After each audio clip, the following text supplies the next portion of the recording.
Assalamualaikum warahmatullahi wabarakatuh. Selamat sore, salam sejahtera bagi kita semua. Tapi pun salam sehat. 4 Juni 2020, saya akan memberikan informasi terkini tentang pandemi global COVID-19 di Provinsi Lampung.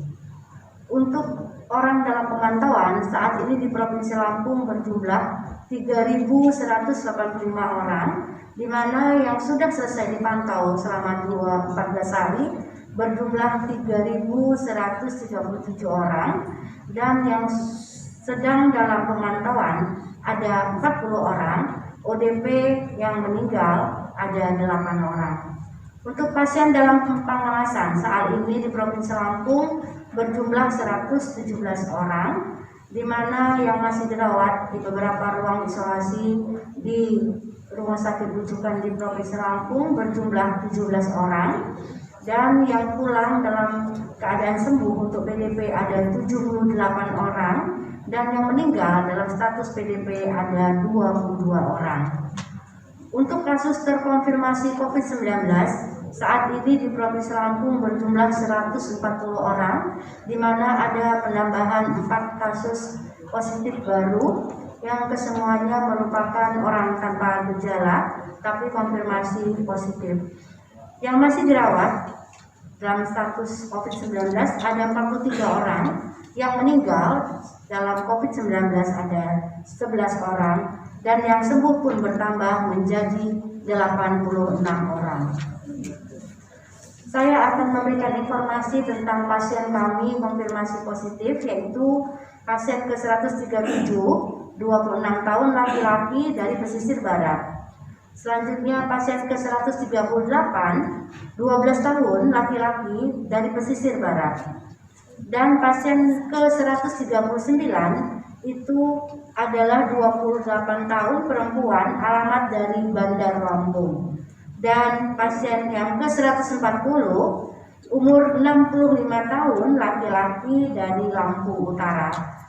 Keempat pasien konfirmasi positif tersebut merupakan orang tanpa gejala yang saat ini lagi menjalani isolasi mandiri.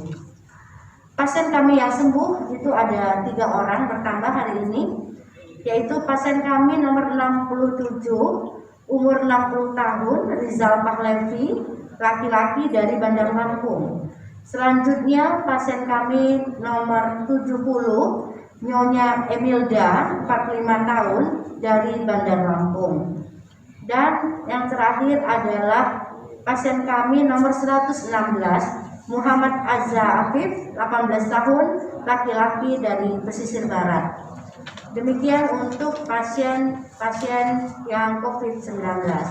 Selanjutnya ada beberapa pertanyaan yang masuk ke Humas Dinkes Provinsi Lampung. Yang pertama adalah menanyakan ada berapa tenaga medis yang ada di Provinsi Lampung yang membantu untuk merawat pasien-pasien COVID yang ada di Provinsi Lampung. Untuk tenaga medis ada 2.127 orang, tenaga perawat ada 9.286 orang, dan bidan ada 8.756 orang.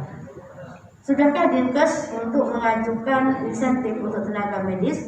Tentu kami sedang melakukan verifikasi terhadap rumah sakit yang ditunjuk sebagai rujukan, dan juga berapa jumlah tenaga medis yang di ruang isolasi yang melakukan perawatan terhadap pasien COVID-19.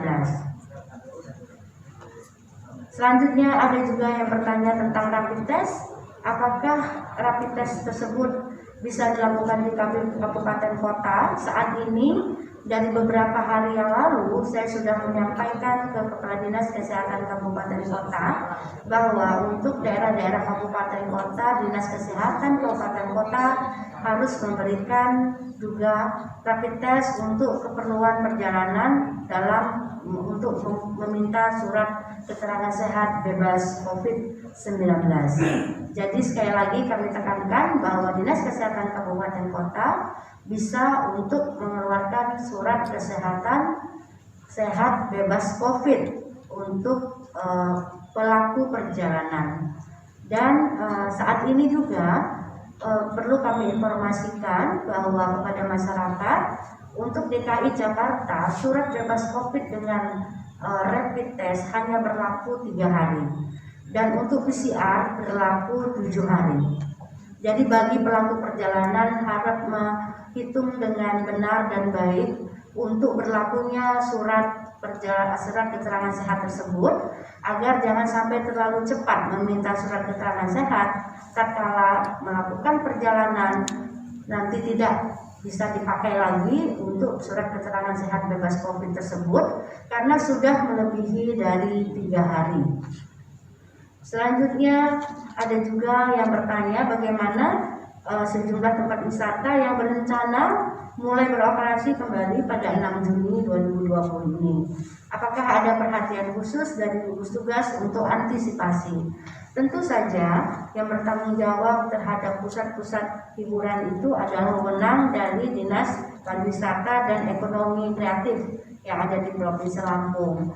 Tentu sudah koordinasi dengan jajaran Dinas Kesehatan Provinsi Lampung untuk menerapkan protokol kesehatan pada tempat-tempat hiburan tersebut.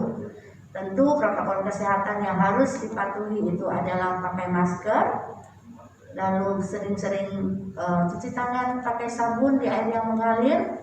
Oleh karena itu nanti tempat pariwisata juga harus menyiapkan tempat cuci tangan di beberapa tempat yang ada di tempat pariwisata tersebut. Dan yang terakhir yang paling harus dilakukan adalah jaga jarak atau social distancing minimal 1 meter. Dan tentu saja jika tempat wisata itu ingin membuka dengan keadaan new normal, memperkirakan seandainya tempat wisata itu biasa dikunjungi oleh 100 orang, minimal untuk saat dibuka 6 Juni maksimal 50 orang dulu yang boleh berkunjung ke tempat wisata tersebut. Jadi dengan secara tidak langsung physical distancing pun bisa terjaga, tidak bertumpuk-tumpuk orang di tempat wisata tersebut. Itu harus dilakukan demi untuk tatanan hidup yang baru. Bila kita hidup nanti berdampingan dengan virus, tentu juga protokol kesehatan menjadi yang utama yang harus dilakukan oleh semua masyarakat.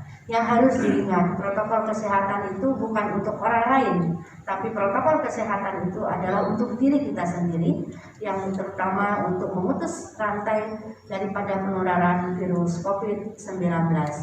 Mungkin itu yang dapat saya sampaikan. Tetap semangat dalam menjalani hidup, jangan panik karena panik bisa menurunkan daya imunitas daripada tubuh. Dan juga kita harus selalu bahagia karena bahagia itu adalah obat dari semua penyakit. Terima kasih. Wabillahi taufiq wa hidayah. Wassalamualaikum warahmatullahi wabarakatuh.